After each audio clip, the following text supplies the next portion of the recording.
Go to Home Depot, Lowe's, or one of the lighting places and get you a suitable replacement for the area. Let's not even show it. It's so much easier. Then water softener system that stays, kitchen equipment, garage door openers. Now, kitchen equipment, it doesn't mean everything in the drawers, okay? But it does mean the stove and the dishwasher, okay? That stays, typically. The refrigerator, if it's built in, you know, it has that like Trim. 1/20th of an inch, you know, gap. That typically, that's a built-in. A Sub-Zero refrigerator, no, don't take it. You know, that stays. And you have to look at those things, and you have to point them out.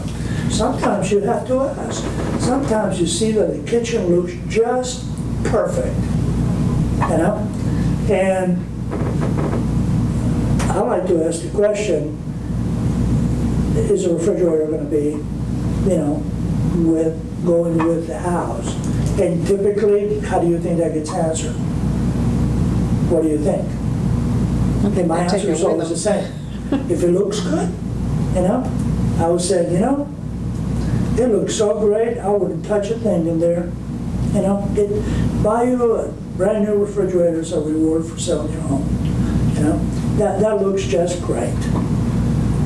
And if it doesn't look so great, they say, you know, nah, just take it. You know, just don't badmouth the refrigerator. Then cleaning equipment, shrubbery, landscaping, outdoor cooking equipment, and all property owned by seller and attached to the above described real property. Now, we just spent like 7 minutes going through this. You will not be doing this each and every time, but I'm telling you, it will give you a lot of comfort moving forward that you have read it at least once. There are many agents in the field that will not know what's in paragraph B of the listing agreement. And knowing what's in there will give you a lot of comfort when you sit in front of the seller and say, yeah, I know what that means. Anything that is permanently attached to the property remains. That gives you some comfort. Then you get into the accessories part. This is also interesting. The following describe related accessories, if any. Remember, these documents that are promulgated have to cover every real estate property in the state of Texas. We're here in the Woodlands area, South Montgomery County, North Harris County. There's a lot of consistency to construction. But sometimes you will be asked to list properties that are in rural areas. And it's like Forrest Gump says, you know, it's just like a box of chocolates when you get out there in the real estate world. Just don't know what you're going to get. You never know what you get. So you have window air conditioning units and stoves and fireplace screens. Now, here's an interesting part that applies to most of the houses that you sell. Curtains and rods, blinds, window shades, draperies and rods, door keys, mailbox keys.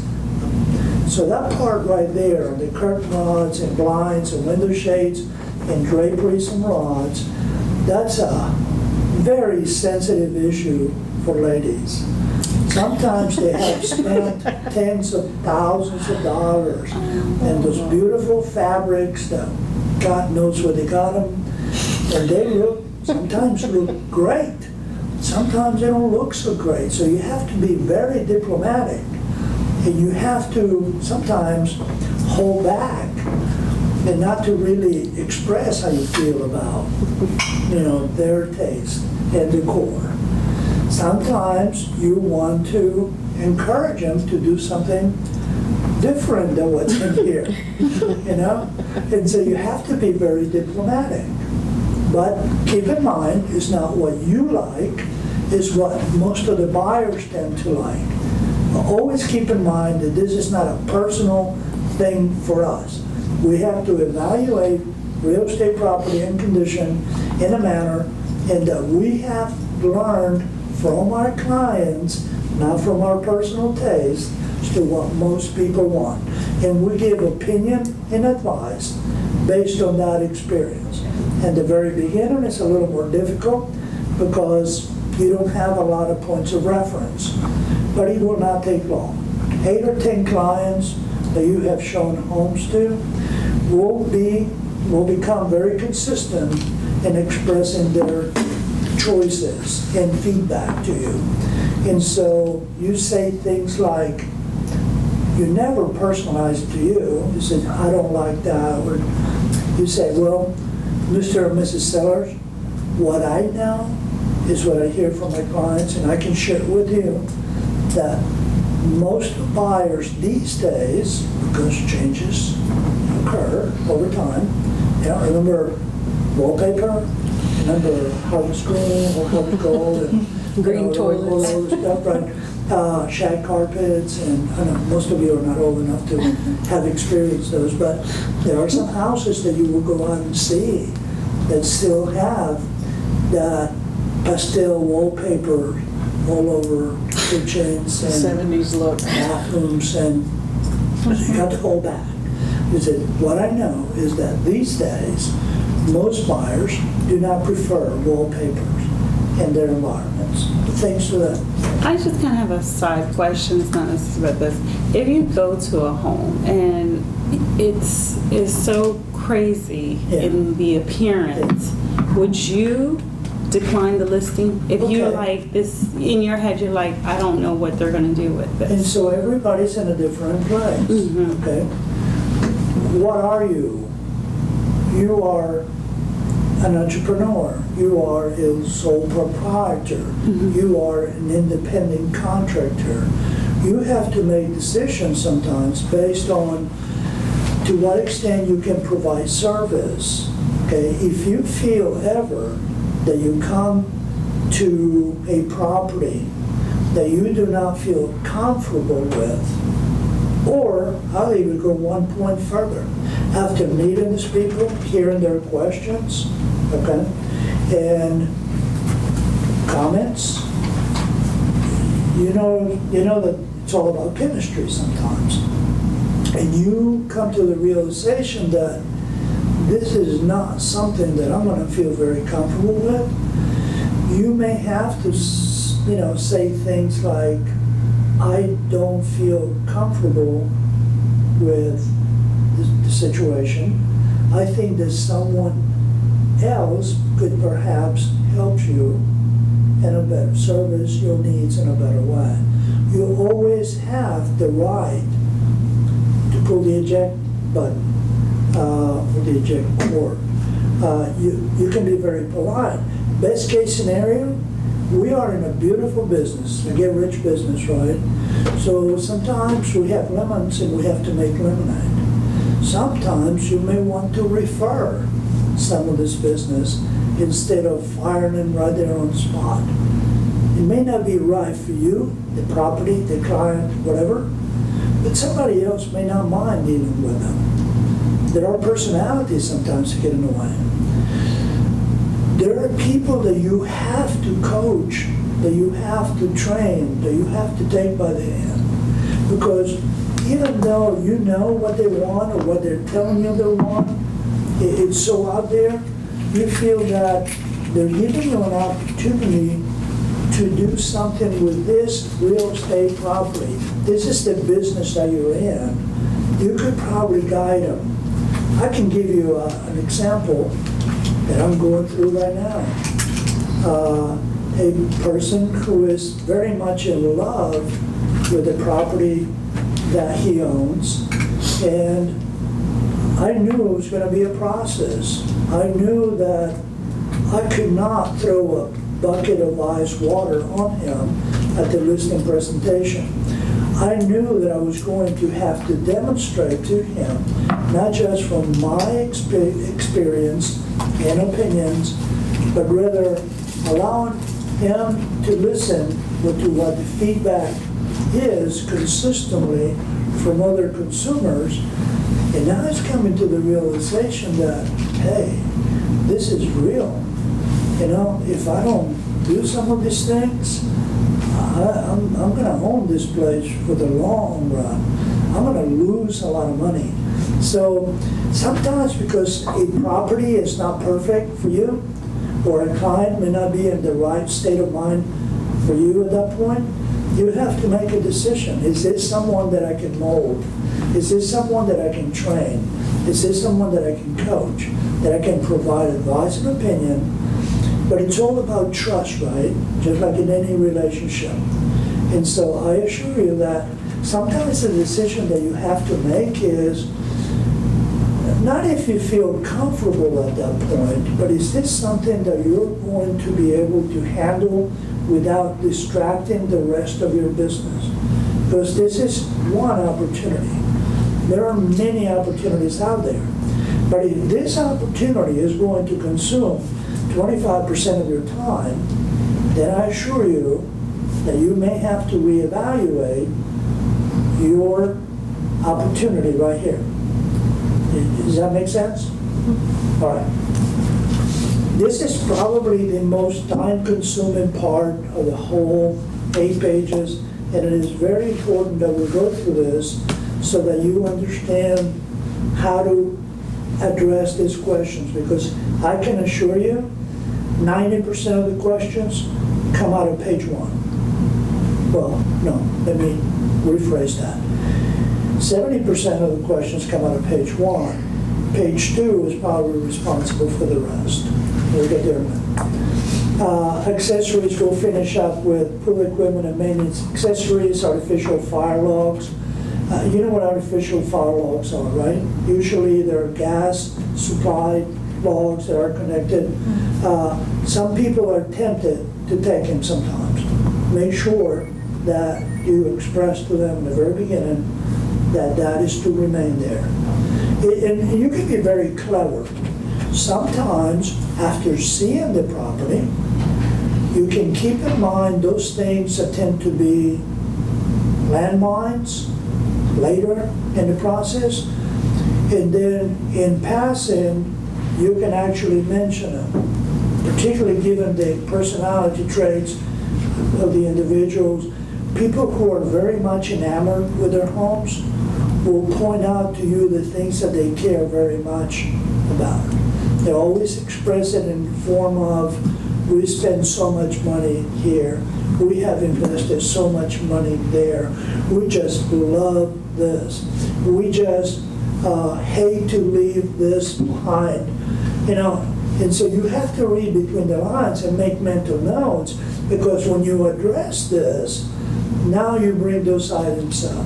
Oh, by the way, the beautiful chandelier that you have displayed there, you know, it's gorgeous, one of a kind, right? You plan on taking it? Yeah, oh yeah, we're taking. Okay, let me recommend that this weekend you go to Home Depot, Lowe's, or some other place, and just make a replacement and box it and put it in a safe place, so that we don't tempt someone and then they get upset at us and not buy your home because you're not going to give them this prized possession.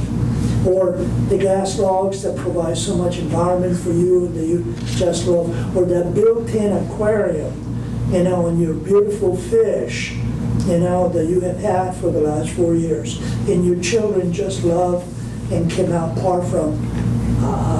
So you got to talk about things like that, you know, because Jimmy and Pete and Alice, you know, they named the fish, you know, and so you have to take, you know, in consideration what this is going to do to these people when the buyer says, we want the aquarium just like it is.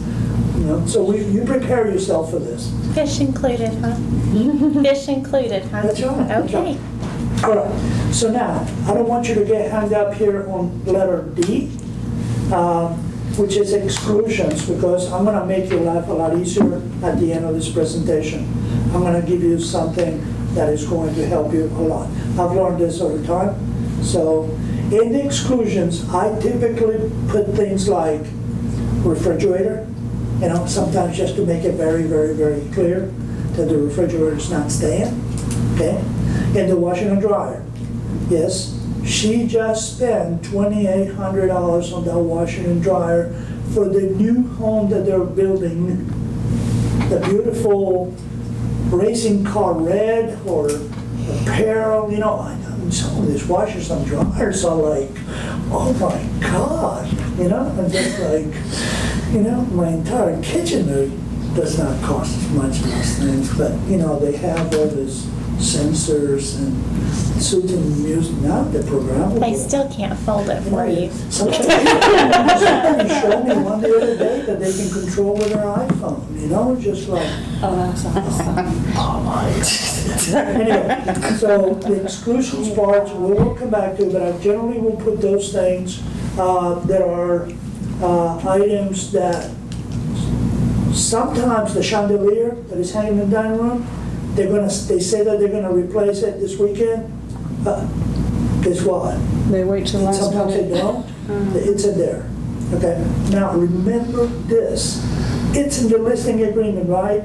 When you go to the MLS to post this information, you're so excited to put one in the MLS. Read the listing agreement. This is your agreement.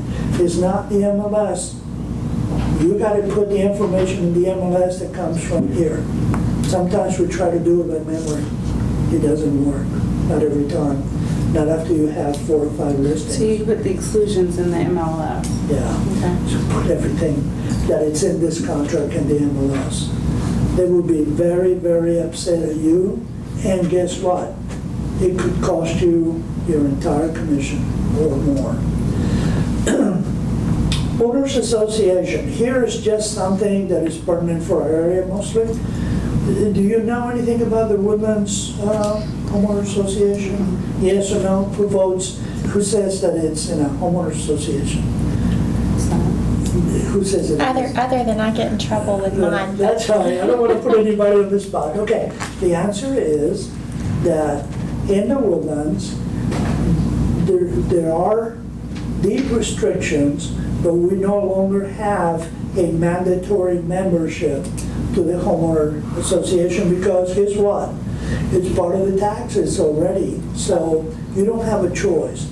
You know, you don't have to provide the form that says subject to mandatory homeowner association. You're already paying the fee. It's part of your taxes. There are deed restrictions, but in the Woodlands proper, in the Woodlands community, this box gets checked out as no. It is not subject to mandatory homeowners association. Okay? The fees are included as part of the taxes. There are deed restriction, but the property is not subject to mandatory membership. Totally confused? Yes. Well, it's in the Woodlands. There is a fee that is paid as part of the taxes. Okay? There are deed restrictions, but the property is not subject to mandatory membership in the association. So if you go on a listing Yes? and you're asking them about this, they will know if they're, Probably This is not, but often- you will know. That's why I'm telling you. You should know, because they're going to rely on you. if they pay it separately, they are. If they get a bill from the homeowners association Correct. annually, then they Yeah. are a member of the That homeowners is the answer. association. But if they do not, and it's incorporated into their taxes, then they are, okay, You know thank the you. answer. Okay. Hold on, she confused me. I'm sorry. All right. So you can also get a bill and then still pay taxes for the HOA? No, you don't get Like, both. let me explain to you, like Creekside, that's not necessarily the Woodlands, or is it? It is. Okay, I thought it was. Yeah. Well, let's say, what is it? Auburn Lakes, is that? Okay, that's different. Auburn one, okay, Yeah. that's not the Woodlands. Spring Trails, Vendor's Landing.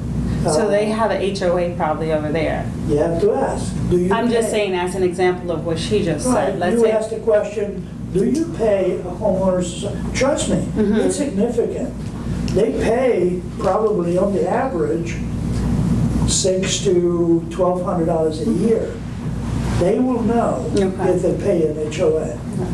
easiest thing is just to ask them, don't assume. It is. Okay. But I'm telling you that in the Woodlands, Mhm. they may feel compelled to tell you that Yes, it is subject to mandatory homeowners association. Kind of. You know that it's not. Yeah. Okay. I'm just making that clarification for your benefit. All right. We've been into this an hour, basically, and we are page 2. So we're making a lot of progress here. We're going to take a break in about 25 minutes.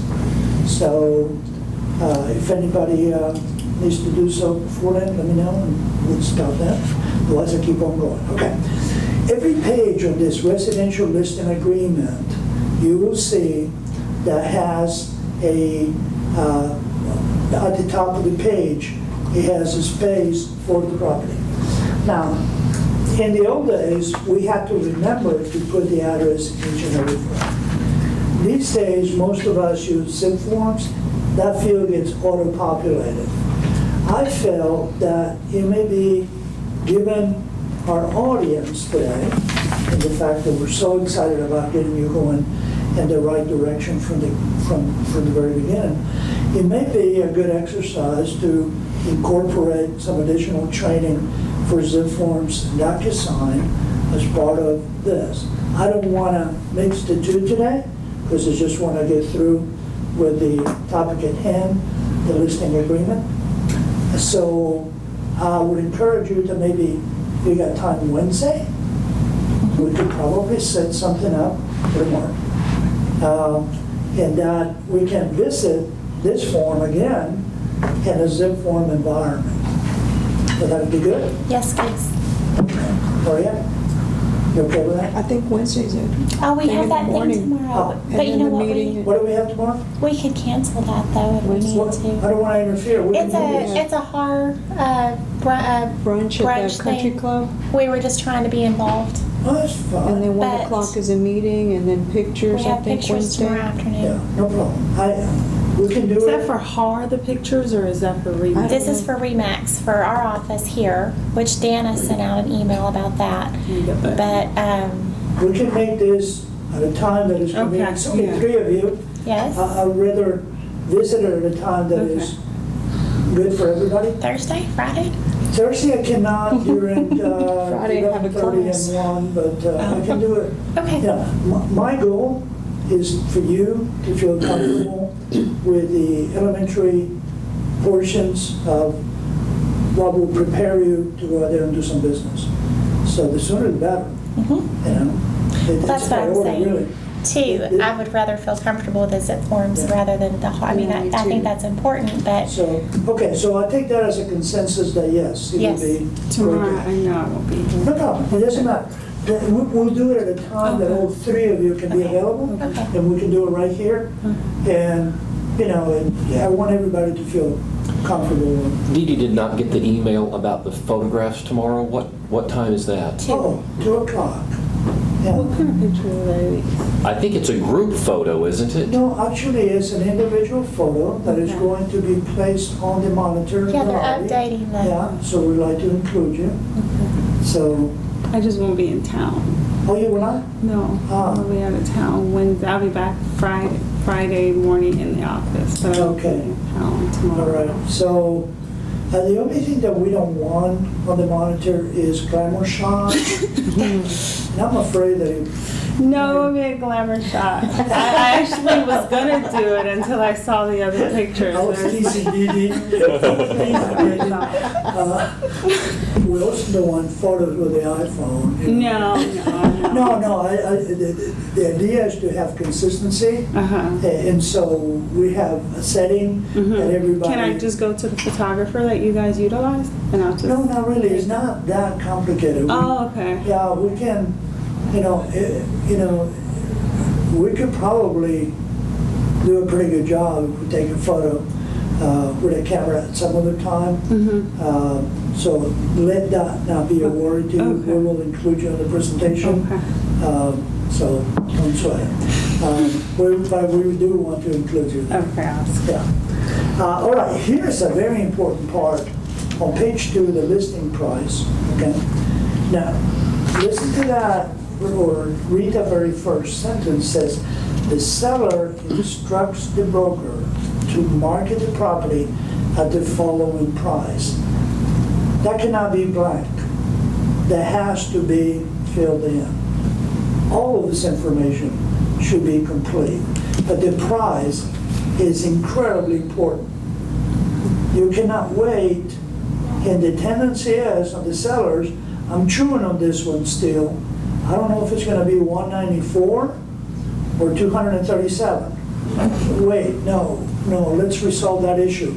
By now, you have already presented some comps. You have come to an agreement, on other things. You're in the middle of this. You should not be at the listing agreement if he doesn't know, or she doesn't know, or they do not know, or you don't know what the price should be. You should have a very good idea. Typically, it's presented by you in the form of a range. Mr. Seller, Mrs. Seller, I believe that your property could be best positioned in this market at a range between 187 and 199. Because this is my experience, And they're always going to say 199, of course. And they probably will. So be careful what you suggest, because they'll probably grab the higher end. Okay? So I will not give them, in a $200,000 or $300,000 property, I will not give them a $25,000 range. Keep it down to 10 if you can. Now, if you're talking about 500 to $1 million, yeah, you may go a little bit higher, 20, But remember, every time you give them a range, they're going to try to go on a higher range. That means that if somebody is going to be looking at this property, they're probably going to be thinking, is it within market? And within market means within 5% of what everything else that is selling. So be careful as to what you suggest. So Raul, when you're suggesting this selling range, are you presenting them net sheets at the low end and the high end? Sometimes it doesn't get that complex. Sometimes they just want to, you may want to be prepared as to what that means, and that question will come. The question will come sometimes before they select the price. What does that mean to me? Because here's their math. Whatever it is that I'm selling this property for, roughly minus 7%, roughly. And that's a fairly accurate representation, but you may want to narrow it to within $200 or $300. There is an incredible tool out there that you are welcome to investigate. I will bring somebody here if you would like me to introduce it to you. I use it. I've used it for almost 10 years. It's called Chicago Agent. That tool will put you within $500 each and every time of the actual net. So that's the net sheet you're talking about. Yeah. And it is such a cool tool that it makes me look smart. Is it a And so- software or a web app? It is an app. Okay. Yeah.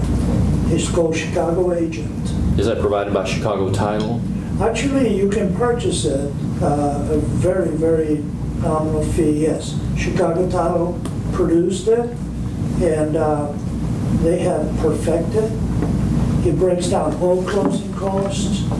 It has already built in the taxes for each one of the communities in our area. Oh. It actually has things included in there like title policy. It has home warranties. You can make adjustments to those fields. It breaks down all of the closing costs. When you do the calculation, they will go, wow. And says, tell you what, let me email it to you right now. And right from there, you can email it. And it will show you a photograph and everything else. Raul, I know on the MLS there's a tab that says net sheet. Yes. Is that a comparable but inferior tool? That's well stated. That is something that was used 10 years ago. Yes. With the tools that we have today, we can do the same work within 3 minutes, as opposed to asking 10 different questions that they may not know the answers to. Okay. Yeah, so the technology has evolved to the point that we don't even have to use that form. And by the way, this Chicago tool is, because Yeah, it's free. very consistent Mhm, I just with found it. all the other title companies. The biggest difference that you will have is whatever title company you're going to be dealing with is the escrow fee, because title insurance rates are regulated by the insurance commission. And so there is no variation on the title policy. All title companies use the same So the fee is the same. fees. Okay. Yeah, the only variation is the escrow fees. So what do you do in that situation? Like if you, Yes. will you know that? Yes. Okay. Okay, so the listing price, the seller agrees to sell the property for the listing price or any other price acceptable to the seller. That means that it leaves the door open for a lot of things. That doesn't mean that the seller suddenly can go up $50,000 from what they agreed to sell. If they told you this is a listing and they sign on this form, okay, this will become relevant a little bit later as to when you have actually earned your commission. That's very important. Seller's typical closing costs are those set forth in the residential contract forms promulgated by the Texas Real Estate Commission. And that is true, and I think that tool that I just talked about will do wonders to show you how it's all broken down. And I think that we can do that in a separate presentation. It will take about 30 minutes, and everybody can have access to them, whether you have an Android phone or an iPhone, doesn't matter. Now, another extremely important and mandatory field here is every listing has to have a beginning and an end to it. You cannot leave it open. Significant to you is that the fact that if you take a listing agreement, let's say on today's day, then the clock will start ticking and you will have 5 days to get this into the MLS. Okay? So that is significant. And the amount of the length of your listing agreement is entirely between you and the sellers. In this market, it's a little bit easier to sell than it used to be a couple of years ago. Many agents are still using, as a rule of thumb, 6 months. In my opinion, at this point in time, it's a little bit excessive. If you price it right, 90 days should be sufficient. 120 days, give you a little extra time. The time of the year may be relevant. Between March and September, properties tend to move a little bit faster. The beginning last year, I think that that cycle has been flattened considerably. Okay, so one of our busiest months, believe it or not, is December. That's because a lot of people want to get the homestead exemption, and they have to be residing in that property as of January the 1st of any year. My mom sold a house on Christmas Day, Wow. Yeah. so it happens. If the seller enters into a binding written contract to sell the property before the day this listing begins, and the contract is binding on the day listing begins, this listing will not commence and will be void. What you have to keep in mind is that you can take the listing at any point, but a little bit down the form you will see that they can give you permission to start marketing the property at a later date. I'm of the opinion that you should take the listing as quickly as possible, secure it, you have them on paper, and then remember that you have to put them into the MLS within 5 days unless otherwise agreed to. I have a specific question. Yes. I don't want to throw everyone off, but I did take the listing, and because I didn't know this, had him go ahead, because he lives in Michigan and he was in town, and we did the listing agreement. And he signed it, and we said listing agrees on, and I think it's the 3rd. So, so I have 2 days left, I guess, to get it in MLS. He was under the understanding it was going to be ready, and of course things are taking longer. Okay. And so is there a way to alter this? Okay. Yes, sir. We're getting to that? Okay. Right. Okay. So here is a broker compensation. It's extremely important that you understand that this is not a set fee. Forgive me, I have 6% on here. It could be 7%, it could be 8%, it could be 9%. It's whatever you and the seller agree that this could be. Sometimes it could be less. I encourage you to remember that you get paid based on what you and the seller negotiate. Okay? You get paid on commission. Okay? You ask them what they think, or how do you go No, about this that? is your decision to make, to present, and to sell to the seller. You have to justify your value. No, you don't ever ask what the price of your services should be. That's something that you make a decision as to the value of your services.